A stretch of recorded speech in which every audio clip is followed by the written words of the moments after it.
Hello and welcome. I'm Andrew Walker, your BIMS Bites Kids host.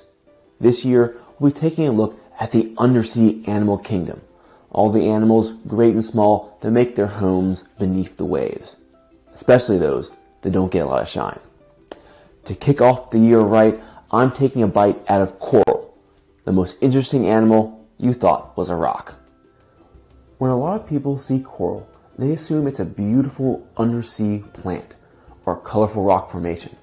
But coral is an animal. But don't worry if you thought otherwise, because in a way, you are right as well. But we'll get back to that in a moment. Coral are animals, and they are animals that live in colonies. We call an individual coral a polyp. These are small, flower-shaped animals that has a mouth surrounded by little tentacles with special stingers, very similar to the stinging tentacles of their cousins, the jellyfish. These little tentacles help coral polyps to catch and eat their food.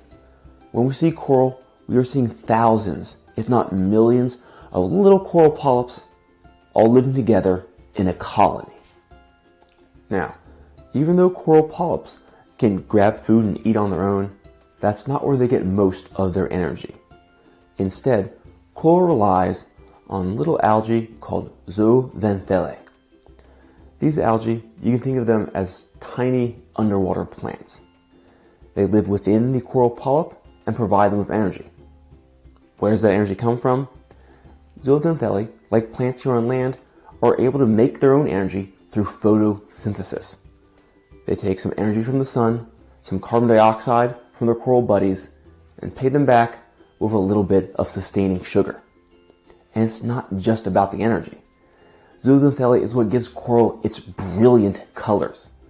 But what is a polyp to do with all this energy? Build, that's what. Coral polyps secrete calcium carbonate, a rocky substance like chalk, and use it to build their skeletons. The polyp creates this shared skeleton for protection and support. Some coral are hard and heavy, while others are soft and flexible. Most coral can grow about 7 centimeters a year, but over time, that really adds up. Given enough time and enough polyps, they form a coral reef. Coral reefs are incredible places. Not only do they contain millions of coral polyps, but they are one of the most biodiverse places on Earth.